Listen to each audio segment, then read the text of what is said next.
Hello there everyone, welcome to the channel if you're new, welcome back if you aren't, I'm EDJ. So guys, we've watched the build up, we've seen part 1 and, chapter 1 and chapter 2 of Cannae. We know the combatants, we know the terrain, we know the mood, we know everything building up to this battle. And now it's time to watch Hannibal's greatest battle. Not even arguably, one of the greatest battles in military history. Insane, genius. I think they, even to this day, battles like these are still studied because of just the amazingness that was Hannibal's, tactical brilliance. And, it's my personal favorite battle of all time, from my personal favorite military leader of all time, Hannibal Barca. So this might just be I have no doubt this will be my favorite episode of the entire series. And I just can't wait to watch, HistoryMarche, not Historia Civilis, I'm sorry, but HistoryMarche bring this to life. So yes, if you want to watch the original video, the link's down below. With that said, without any further ado, let's watch the Battle of Cannae. The carnage. Hey guys, the Battle of Cannae has 3 chapters. If you missed the previous one, you can find it here.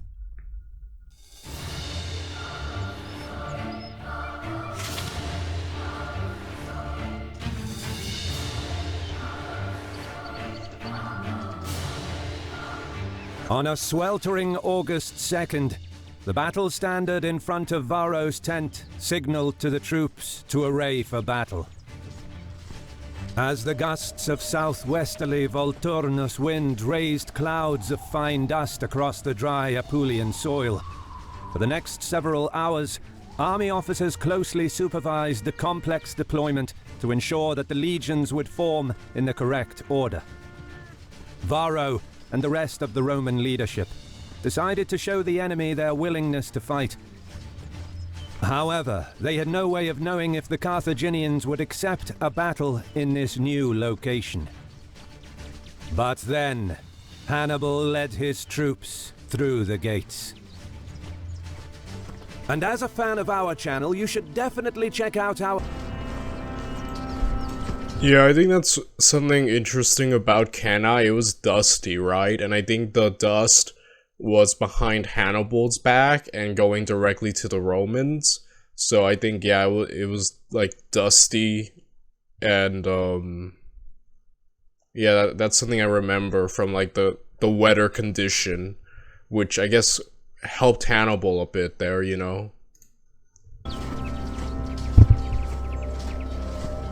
The two armies crossed the river Aufidius at various points and marched onto the dust-blown flat plain below the town of Cannae. Yet the Romans still weren't sure that Hannibal would give battle, so they left a 10,000-strong garrison in the main camp. It was Paulus who insisted on this, arguing that besides guarding the baggage, this force could also threaten Hannibal's camp and cut off his line of retreat once the battle went in favor of the Romans. However, Hannibal wasted no time in deploying his army, sending out his light troops to form a protective screen for the main body. Varro too sent out the velites to mask the process of deployment from the enemy. There are suggestions that the Roman leadership didn't actually expect the more mobile Carthaginians to fight on such a narrow and confined battlefield, and merely wanted to deploy the legions in front of the enemy to boost morale and rebuild their confidence, after being humiliated the day before for refusing to fight. Such practices of building up the confidence of the men were common in the battles of this period, but it is far more probable that the Romans did, in fact, fully intend to fight this battle on the ground of their own choosing. Whatever the case, Hannibal is said to have had 40,000 infantry and 10,000 horse, while the Romans fielded around 70,000 infantry and 6,400 cavalry. Varro placed a screen of around 15,000 velites in front of the main line. 4,000 allied horse were positioned on the left under his direct command, while Paulus was in charge of the 2,400 Roman cavalry deployed on the right. To compensate for their numerical inferiority, the squadrons of horsemen were packed in a tighter formation, with no more than 1.5 meters between each rider. Room to maneuver the horses wasn't necessary, as their role would be purely defensive, while the infantry drove the attack forward. Regular Roman infantry was mixed with the cavalry to give more stability to the static squadrons. Servilius commanded the 55,000 Roman legionaries and allied troops in the center, arrayed in a much deeper and more tightly packed triplex Achis. Varro used the overstrength maniples to add depth to the infantry formations. Furthermore, he reduced the gaps between the lines to bring the full weight of the legions to bear, aiming to overwhelm the enemy. He knew that at Trasimene, the Roman heavy infantry held off the Carthaginians for hours, inflicting significant losses, despite being in an unfavorable position. And the year prior to that at Trebia, the legions hacked their way through the Carthaginian center, getting the better of both the Gauls and several contingents of Libyans, Hannibal's best infantry. It's interesting. Hannibal's center was purposely weak here, and when you look at just the full might of the center here with the Romans, it's like, man, how could that not easily break? But the fact that this just worked he used the Roman strength to trap them, which is insane to me. Noting that the tighter maniple formations restricted the tactical flexibility, but eased the coordination of the massive army, and, more importantly, the deeper formations possessed longer endurance in a direct confrontation. Thus, the Roman leadership was confident that the legions can outmatch the enemy and crush Hannibal's center yet again. Oh my goodness. To achieve this, Varro chose the battlefield wisely. He packed the legions on a narrow front, with the river and the hills near Cannae protecting the flanks from envelopment. This would force the Carthaginian horsemen into a frontal charge, and the Roman cavalry was tasked with delaying long enough for the legions to finish the job. If they could break through the Punic center, it wouldn't matter if the weaker Roman horse lost a fight on the wings, because at that point the Carthaginian cavalry couldn't do much more than harass the large block of legions. The selection of the battleground at Cannae could allow the heavy infantry to smash their Punic enemy. We do not know if Varro alone planned this, or if he was assisted by Paulus, Servilius, and other members of the Roman leadership. The Roman plan was simple but efficient. Meanwhile, Hannibal placed around 6,000 Spanish skirmishers and up to 2,000 renowned Balearic slingers as a screening force in front of the army, instructing them to raise as much dust as possible to hide the disposition of the troops. Behind them formed the close order infantry, with 21,000 Gallic warriors making up the bulk of the main line. 3,000 veteran Spanish infantry were interspersed to strengthen the center. But, unlike at Trebia, where his main line collapsed because he amassed all of his infantry to try and match the Romans, and didn't keep any reserves for decisive action and to plug the gaps in the line, this time he positioned the 8,000 Libyans. We love seeing someone learn from their mistakes, right? They mentioned that they were studying Tribune. Hannibal also took into account his past battles and was like, alright, how can I use this? What can I do differently to be better? And yeah, these guys help secure the flanks and trap them. So, man, man, I just can't wait for this. I'm like, I'll get to the fight already. I'm just so excited, you know? But man, it's just building it up. His best, most disciplined men in the rear, hiding them from view behind the formations in the front. On the Punic right were 4,000 Numidian horsemen, commanded by Hanno, tasked with holding the flank, while on the opposite side, the Carthaginian general placed 2,000 Spanish and 4,000 Gallic cavalry under the command of Hasdrubal, planning to overload the left flank in a direct attack on the Roman right, hoping to smash the enemy cavalry and threaten the legions from the rear. Neither side was intimidated by the other. Gallic and Spanish troops had the confidence of past victories against the legions, while the Romans trusted in their superior numbers, remembering that even in prior defeats, their heavy infantry often prevailed in hand-to-hand combat against the Punic troops. Then, around midday, like a lumbering beast, the Roman formation moved forward. The Carthaginian... Finally, we're getting to it. I'm like so excited, guys. I'm getting chilled. Oh man, I just can't wait. Cavalry on the left led the line, trotting at pace, while the light infantry of both armies moved ahead of the main lines to open the engagement. Now, hidden behind the dust raised by the screen of skirmishers, Hannibal made his move, advancing with the main line to form a crescent formation that would bulge towards the enemy. He understood that the Romans chose this narrow battlefield to deploy their army as a battering ram, and that his outnumbered infantry stood no chance of stopping the legions if they tried matching them man for man. Therefore, the bulged line was supposed to absorb the attack and then slowly retreat. Yeah, man, that's just genius. I also think this wasn't normal, right? I could be wrong. I don't know about every battle of this era, but I think this was also kind of an irregular move on Hannibal's part. But it works so well because he knows their greatest strength is their infantry. So him being able to secure the cavalry's advantage and just trap them here and just, oh man, it's just the perfect maneuver. It's like the perfect, like, play, man. It couldn't have gone any more better for him. Time until the cavalry attack on the left unfolded.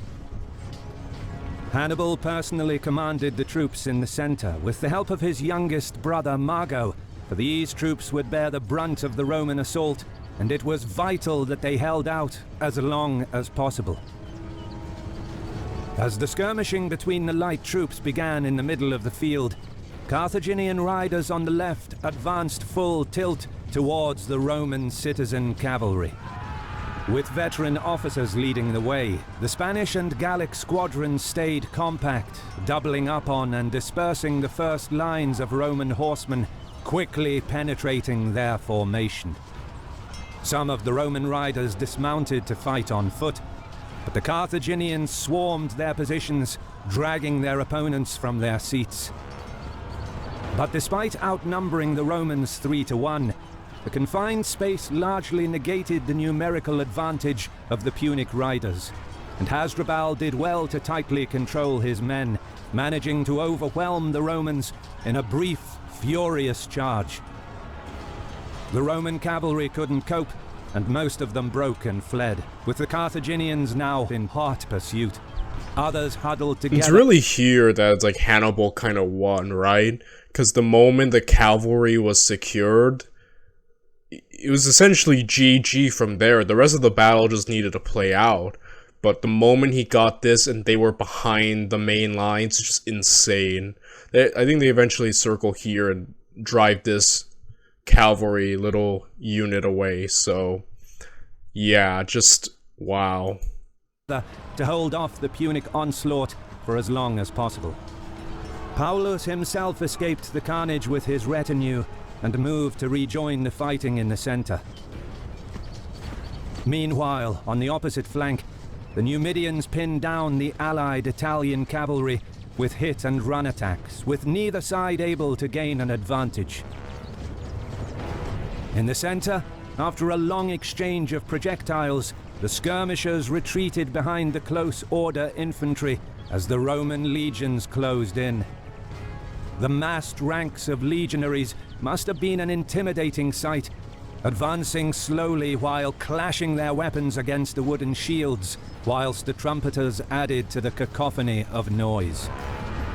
As an almost solid mass of rank upon rank of armored legionaries clashed with the enemy, Hannibal's advanced center narrowed the width of the initial contact, reducing the deadly momentum of the Roman attack.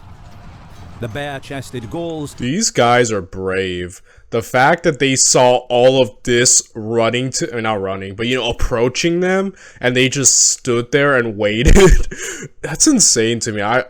Like I said, I don't have the bravery for warfare, but especially back then, they just, alright, we'll take it, and they just took the brunt. Like, that's just insane. Like, these guys are brave, And, man. Hacking at the enemy with their long slashing swords, and the Spanish in their white tunics, thrusting forward with their short blades, stood firm and held back the enemy for a time. But as more Roman troops entered the fray, the weight of the legions drove back the mixed Punic formation. Roman velators supported the attack, while the Carthaginian light footmen were ordered to reinforce the flanks of the infantry. Hannibal and his officers barked orders at the men, telling them to stand off the Roman assault and slowly move back. Already overwhelmed by the wall of scutum shields pushing them back, ordering the troops to retreat further in the face of the enemy was fraught with risks. All it would take is a few men buckling under pressure to cause slight cracks in the line that could quickly break the formation and turn into a rout. Yeah, that just goes to show you the discipline of Hannibal's men, right? They have to, keep away from the pressure, essentially fight while moving back, but still not breaking formation, while in the face of all of this is just a testament to the discipline that Hannibal is cultivating. Also helps that he's there, essentially telling them, keep fighting on, Just wow. But the Carthaginian general and his Punic captains led from the front, fighting alongside the troops in the first lines, encouraging the men to hold their nerve, carefully controlling their withdrawal. Hannibal knew that he had to stay in the fight and buy time until events elsewhere on the field unfolded, and for now, the line held. Close to the hills on the right, the light Numidian horsemen fought in small groups, throwing their javelins and rapidly retreating before the enemy could pin them down. However, their attacks caused very little damage, and Varro simply remained in place, making no effort to drive them back. The main role of the Roman cavalry was to prevent the enemy from flanking the infantry formation long enough until the main assault of the legions broke through the center.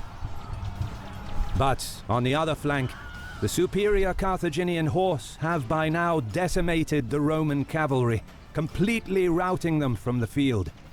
Next, Hasdrubal could move against the rear of the Roman center, or help surround Varro's allied cavalry on the right. But first, he had to regroup and allow his men and horses time to rest, who were by now exhausted from pursuing the fleeing enemy cavalry. Back in the center, as the Carthaginian infantry fell back before them, the Romans pressed on, prodding and cutting through the retreating enemy line. Sword in hand, the centurions and tribunes shouted orders through the deafening noise of the screams and the clattering of weapons, urging the maniples to charge together, sending more and more men into the concaved Punic center, which seemed like it will soon break. Conversely, Hannibal and Mago pushed the men to resist a while longer, trying to gain every precious second, hoping that the Spanish and Gallic cavalry will come to their aid. But as more and more legionaries were drawn inwards, the Roman breakthrough was inevitable, and the pressure on the center finally broke the Punic line. The Gauls and Spanish at first moved back facing the enemy, with flurries of fighting still occurring, but before long, they turned and routed. With the enemy now on the run, Paulus and Servilius poured more men into the gap, refusing to give the Carthaginians any chance to rally and reform their lines. The overcrowded Roman center surged forward into the salient. Hannibal's infantry on either side of the gaping hole managed to maintain their lines, but were nevertheless forced to retreat in good order.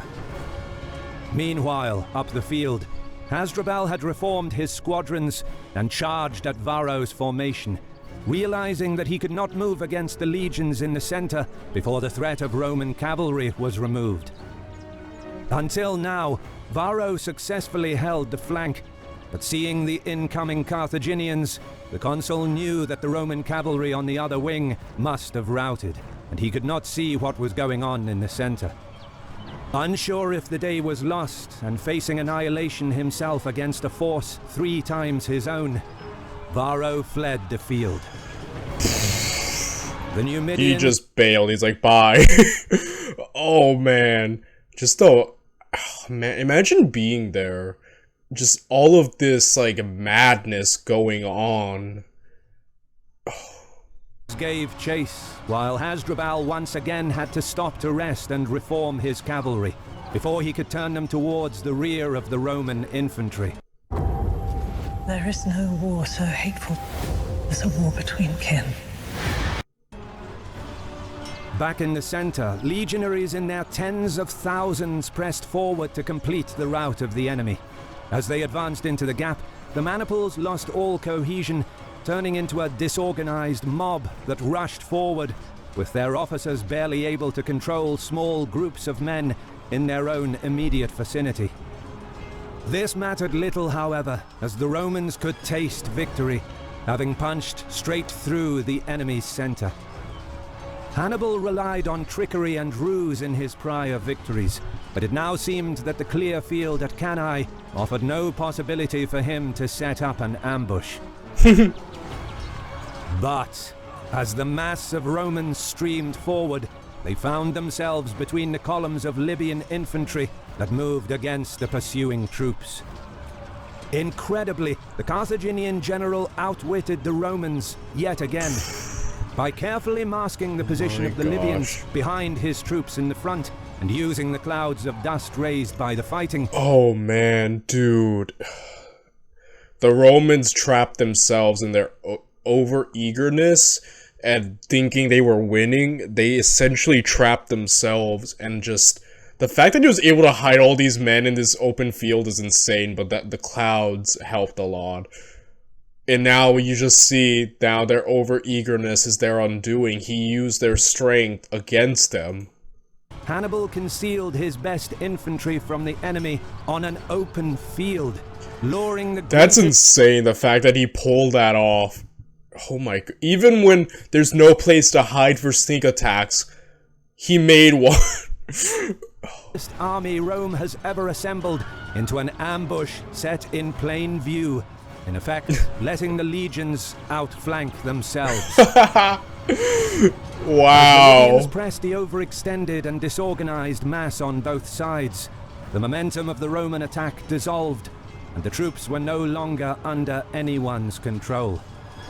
Hannibal and Mago rallied most of the routing Gallic and Spanish troops, turning to rejoin the fighting, while on the opposite side of the field, Hasdrubal charged into the rear of the enemy infantry. As the compression of the legions began, the utter defeat of the Roman army was now inevitable. Look at that. The perfect trap. Completely surrounded on all fronts. This is like what every military leader could dream of, right? Trapping a much larger force like this. Oh my gosh, Hannibal, dude, you are too great, man. With the maniples hopelessly intermingled, they could no longer reform their lines. To make matters worse, Libyan troops looked similar to Roman legionaries, having been equipped with Roman armor, helmets, and shields, but they... Isn't that a war crime nowadays if you just dress up like the enemy? Or it's not a big no-no? Or I don't know. But that's hilarious. I love this. He's essentially like, they probably think they're fellow Romans, right? It's like, nope, and just start getting killed. Man, that must have been so confusing. And you know, what's also really horrifying is that those in the middle can't do anything. As they're pressed in, they're just like a zit, like zipped in. Some apparently couldn't even like raise their hands to defend themselves, essentially just waiting there, probably like finding it hard to breathe, unable to do anything except wait until you're killed. That's terrifying. Just wow, you know, just completes, like, I can only imagine how like suffocating it must have been. Oh my gosh. He stripped from the dead at Trebia, Trasimene, and Geronium. The legionaries felt they were no longer protected on the flanks, and with the enemy seemingly amongst them, their nervousness soon turned to panic. Hannibal turned the strength of the Roman infantry, their deep, overwhelming formation, against them. As their ranks contracted under the pressure of multiple attacks, centurions and tribunes tried in vain to improvise, as movement became ever harder in the confined space. Paulus and Servilius fought heroically, leading a stiff resistance, but both were eventually cut down during the fighting. Small groups of legionaries tried forming rough formations, but most were too exhausted and stood no chance against the fresh Libyans, who were kept in reserve for most of the day. Some of the Roman troops, weary and fatigued, simply gave up, no longer having the strength to raise their weapons. As the hours passed, the battle became a one-sided massacre. It's just a bloodbath. I can't even imagine. You just give up. You've essentially given up living, you know? Just, oh my gosh. A brutal massacre. The fact that it happened in like a day, too. The fighting went on until dark, but there was little to no tactical sophistication in this final stage of the battle, as the Carthaginians systematically slaughtered most of the trapped infantry. In the end, widespread Roman resistance collapsed, and those who had any strength left in them managed to flee towards the Roman camps and the nearby towns. Hannibal had won an unbelievable victory. By sundown, some 50,000 Roman infantry and 2,700 cavalry lay dead or dying on the field at Cannae. The gory sight gave pause even to the most hardened of observers, as nearly 3,000 tons of human flesh was left to rot in the August sun. The true just the aftermath must have been the most like disturbing thing ever. The fact that he pulled this off is just the definition of tactical genius. Like Hannibal, man. Wow. He probably maybe is one of Rome's greatest enemies. I would argue the greatest, but you know, obviously that's debatable. Rome had a crapload of enemies, but the fact that it's just one man who did this much to Rome. Roots of Hannibal's tactical masterpiece. But achieving this slaughter cost Hannibal dearly. 5,700 of his men fell, a high figure for a victorious army in ancient times, which is testament to the harsh fighting on the day.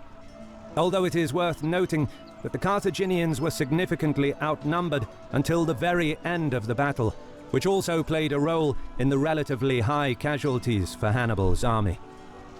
Nevertheless, the Roman leadership was decimated. Consul Paulus, Proconsul Servilius, and Marcus...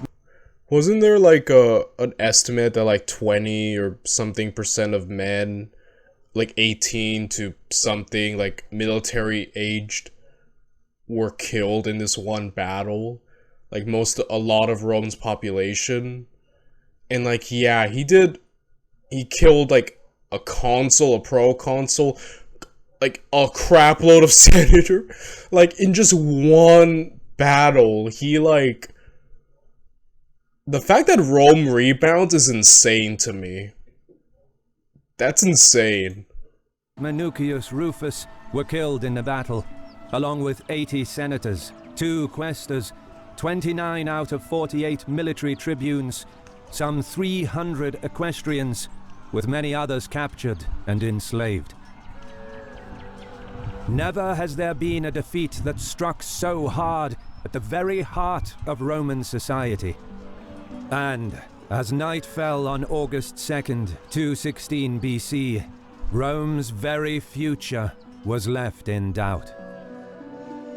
Credit goes to our awesome patrons who make videos. Pallas led the Roman cavalry on the right flank, a position where the commander was usually stationed.